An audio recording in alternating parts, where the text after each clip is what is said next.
Olá, senhoras e senhores, sejam todos muito bem-vindos a mais uma aula aqui do YouTube. E essa aula, eu queria muito falar sobre distribuição de proteínas, né? A gente tem grandes dúvidas sobre quantidades, distribuição de proteínas. Eu acho que nos últimos tempos é o macronutriente mais falado, não sei se o mais queridinho, mas o mais falado por aqui, né, nas redes sociais, nas conversas com nutricionistas, e eu fui buscar, assim, o que de fato faz muito sentido, segundo a literatura, nós fazermos com as proteínas, e o que de fato não tem nenhuma base científica, tá? Então vai ser uma aula leve.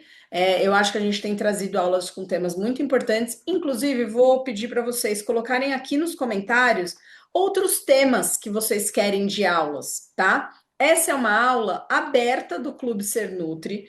Depois ela vai para dentro do clube junto com os materiais. Então, a gente coloca lá e coloca mais materiais juntamente com outras aulas que temos lá, tá? Então, deixa eu compartilhar com vocês. É melhor eu aumentar primeiro aqui, assim, isso mesmo.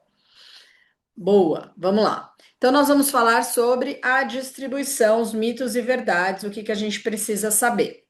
A primeira coisa eu quis fazer uma linha do tempo do porquê esse tema gera tanta discordância entre os nutricionistas, né? Então, três raízes explicam a maioria desses mitos, que é cultura fitness dos anos 90.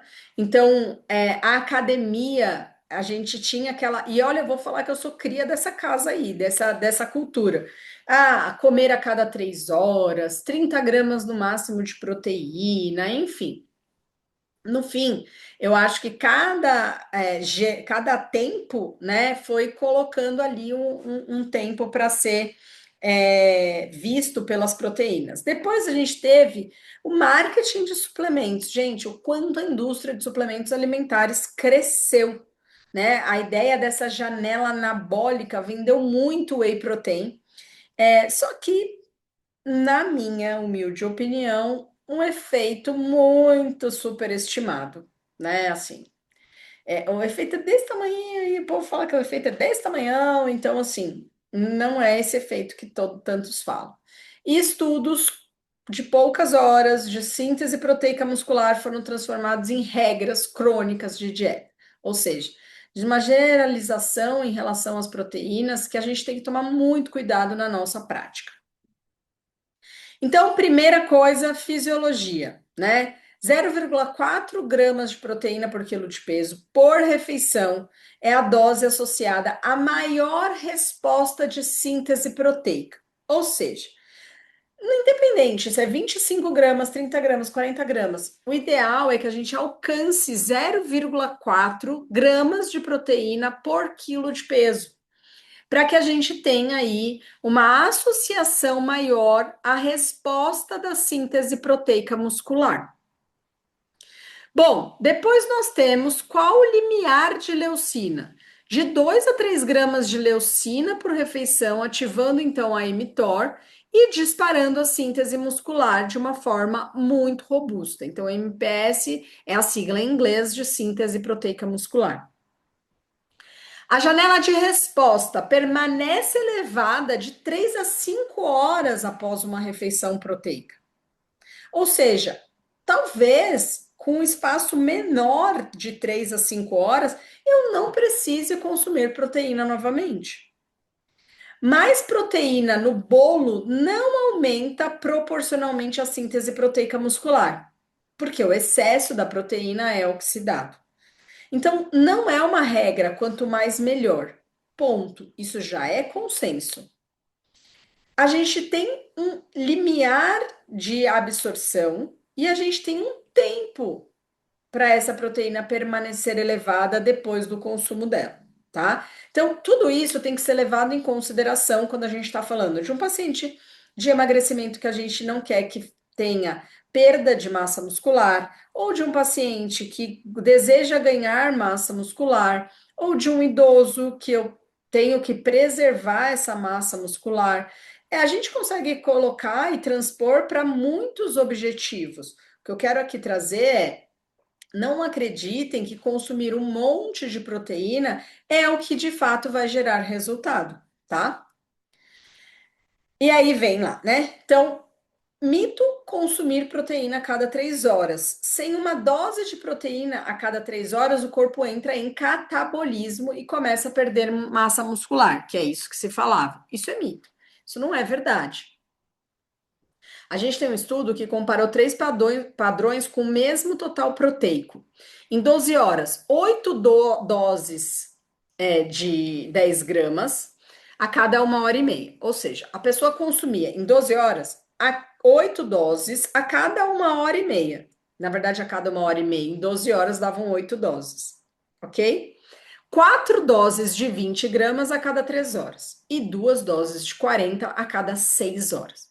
O padrão intermediário, que é uma quantidade intermediária de proteína, nem 10 gramas, nem 40, mais 4 vezes ao dia, foi o suficiente. Resultou, então, na maior síntese proteica muscular acumulada. Então, isso traz para a gente uma verdade. O que importa é atingir o limiar por refeição repetidas vezes ao dia, e não absolutamente uma janela rígida de 3 horas, ok? Então, lembrem, eu vou atingir o limiar por refeição. Hoje, numa consulta, eu falei para uma das minhas pacientes, falei, olha, porque eu fiz lá café da manhã e o lanche, porque ela almoça super tarde. Ela falou: olha, Adri, às vezes eu como tudo na hora do café da manhã, eu nem vou até o lanche. Aí eu fui explicar para ela o quão importante era ela respeitar essa regra, né, de conseguir comer ali no meio da manhã. Por quê? Porque senão ela vai ficar das 6 até as 2 da tarde, 3 da tarde, sem consumo de nenhum alimento, tá? A janela anabólica pós-treino é de 30 minutos? Se a proteína não for. Quem nunca teve um paciente que tomava whey protein logo que chegava em casa? Eu tinha um paciente que tomava whey protein assim que ele chegava, enquanto a comida esquentava. Enquanto ele ia, sabe assim, já a comida estava pronta. Enquanto a comida esquentava, ele estava tomando whey protein. Então, se a proteína não for consumida em até 30 a 60 minutos, o estímulo do exercício sobre a síntese proteica é perdido. A verdade é que uma janela bem mais ampla, de várias horas, especialmente quando a refeição é 1 a 2 horas antes do treino. O que mais prejudica é treinar em jejum prolongado sem proteína próxima. Ou seja, se eu vou fazer uma refeição 1 hora antes, não imediatamente antes, eu posso pôr uma quantidade pequena de proteína. Porque o mais importante é a proteína de 24 horas, é a proteína do dia. Se eu conseguir atingir essa proteína do dia e não especialmente logo depois da refeição, logo depois do treino.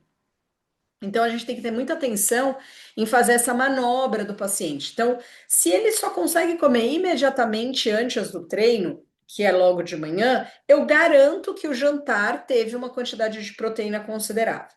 Se ele vai treinar na hora do almoço, eu garanto que o café da manhã teve uma quantidade de proteína aceitável. Se ele vai treinar à tarde, eu garanto que ou o lanche da tarde ou o almoço teve a quantidade de proteína aceitável, ok? Existe um limite de 20 a 30 gramas de absorção? O intestino só consegue absorver de 20 a 30 gramas de refeição. O restante é desperdiçado? É mito. Não existe teto fisiológico rígido para essa absorção intestinal de aminoácidos, mesmo em grandes quantidades. Seguem sendo absorvidas ao longo de várias horas. O que satura é a resposta aguda de síntese proteica. Então, são coisas diferentes. Eu consigo fazer essa digestão e absorção. O que eu não consigo é aumentar a síntese proteica conforme eu aumento a quantidade de proteína. Ok? São coisas distintas e eu preciso entender sobre isso. Então, eu posso consumir uma grande quantidade de proteína? Você pode, vai ser digerido, vai ser absorvido, mas isso não quer dizer que a síntese muscular também vai ficar aumentada, tá?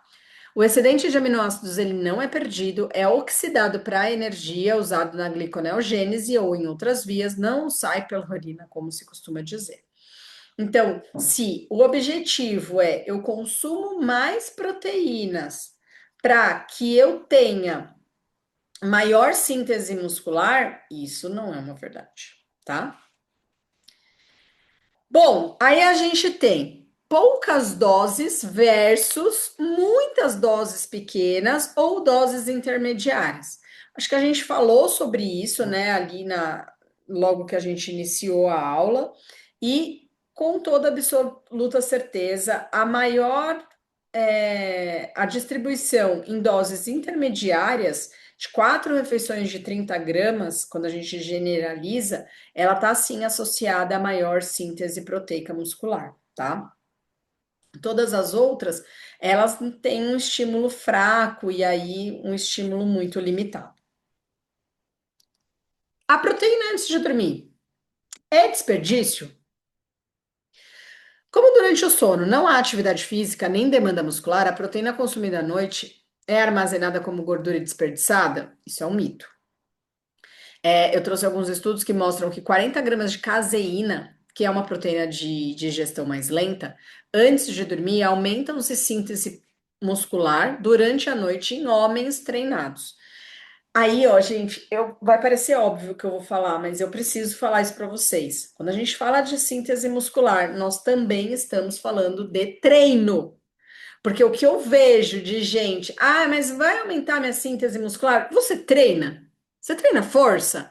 Faço caminhada. Não, então não vai. Não vai não porque não vai. Não vai porque você não treina, né? A síntese muscular, ela é aumentada quando há treino. E treino do que, Adriana? Treino de força, ok? A estratégia é especialmente relevante para atletas e praticantes de treino de força, e não há evidência de que essa prática aumente o acúmulo de gordura quando dentro do total calórico diário, tá? Idosos. Existe uma resistência anabólica no envelhecimento, né? Então, o mesmo estímulo ele produz uma síntese proteica menor com o avançar da idade. Então, a gente vai seguir a regra de 35 a 40 gramas de proteína de boa qualidade por refeição. E aí, a dose recomendada para vencer a resistência anabólica nesses idosos. O limiar de leucina para ativar é mais alto do que em adultos jovens, então as diretrizes geriátricas recomendam de 1,2 a 1,5, mais do que a RDA padrão, né? Priorizando sempre as fontes ricas em leucina, e combinar cada refeição com estímulo de força, potencializando também a resposta anabólica a essa proteína. Ou seja, eu estou dizendo para todo mundo, eu preciso consumir proteína, ela precisa ser em doses intermediárias, várias vezes ao dia, né? 4 vezes ao dia, mas o exercício de força, ele precisa existir. Porque se não há o estímulo do exercício de força, não há razão para eu fazer um desenho tão específico da proteína assim. Tudo bem? Vegetarianos. A distribuição de proteínas em dietas de pessoas que não consomem proteínas animais. O maior desafio é a menor digestibilidade, menor densidade de leucina, porque a leucina está mais presente nas carnes, nos ovos e nos laticínios. A soja tem um perfil de aminoácido mais próximo das fontes de origem animal, mas é interessante de dizer porque a soja não é um alimento que a gente encontra preferencialmente no consumo dos vegetarianos, né? Deveria, mas não é. Então, assim, a gente ainda tem grandes dificuldades em colocar a soja para esse paciente consumir. Atingir o limiar de leucina por refeição pode exigir porções maiores de uma única fonte vegetal, tá? Combinar fontes complementares, então arroz e feijão, porque eles têm um excelente perfil de aminoácidos. Considerar a ingestão diária de 10 a 20% maior que a recomendação para onívoros.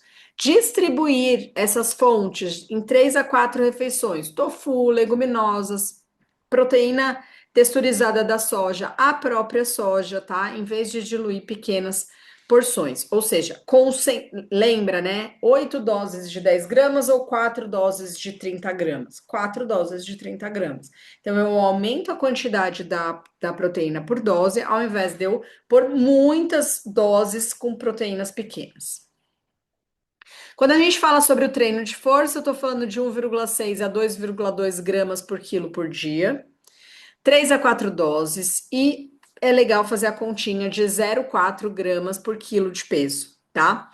Olha que interessante, quando a gente fala sobre emagrecimento, a recomendação de proteína, ela varia lá até 2,4. A gente percebe até uma quantidade um pouquinho maior de proteína. Quando a gente fala sobre ganho de massa muscular, a recomendação é menor. Então, gente, eu consumo menos para aumentar a minha síntese muscular, tá? Quando e com que frequência?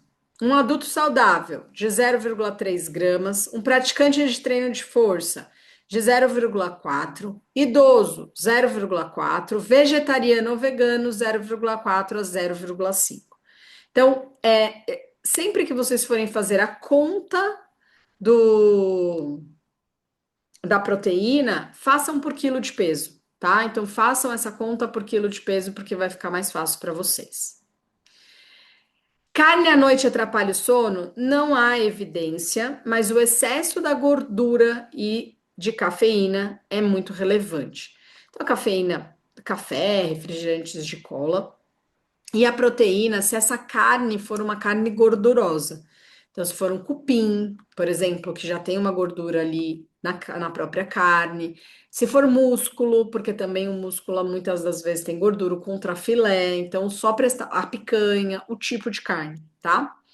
Mais proteína, mais músculo? Não, gente, isso não, tá? Então, a hipertrofia depende de treino, de sono e de superávit calórico. A proteína não é o único pilar desse eixo, tá? Proteína em pó é superior à comida? Nunca! Nunca! Whey e caseína são práticos, são mais práticos que a comida, mas não superam alimentos íntegros. Então, hoje, até com uma paciente, né, eu falei para ela: olha, mas se você não consegue consumir o whey em algumas situações, porque aí põe com água e aí você não gosta, enfim, come ovo. Ela falou: ah, mas ovo dá? Gente, ovo, né? Então, assim, você pode substituir por outras fontes de proteína, e essas outras fontes de proteína são fontes igual a do whey, ou até melhor que a do whey, porque elas têm os alimentos íntegros, então o seu perfil de aminoácidos também fica bom. Jejum intermitente impede o ganho de massa muscular? Depende. O que importa é o total proteico diário, né? E a dose por refeição, e não o número de horas. Mas eu vou trazer uma outra reflexão aqui, que é: aqui a gente está falando de proteína, mas quando a gente fala de ganho de massa muscular, ele é dependente de superávit calórico, ou seja, eu preciso gastar menos e comer mais. Se eu estou fazendo um jejum e obrigatoriamente isso vai ocasionar um déficit calórico, não tem como, tá? Então, o que realmente importa? Proteína total do dia, distribuição em 3 a 4 doses, proximidade do treino e tipo e qualidade da fonte proteica. Eu coloquei aqui para a gente ter o nosso guia, né, para levar para consulta nutricional, então calcular o total diário de proteína, posicionar uma dose perto do treino, dividir em 3 a 4 doses alvo, ajustar o perfil do paciente, se ele é um idoso, se ele é um vegetariano. Então, tudo isso eu preciso conseguir fazer, tá? Muito obrigada. Eu queria trazer aqui algumas coisas. Eu até deixei aqui um resuminho do que a gente aprendeu, mas eu queria trazer uma coisa aqui para vocês. Dentro do clube tem uma aula no módulo de nutrição esportiva, que foi o professor Marcos Quaresma que deu essa aula, e ele fala de como manobrar a proteína na prática clínica. Ele dá vários exemplos para vários contextos.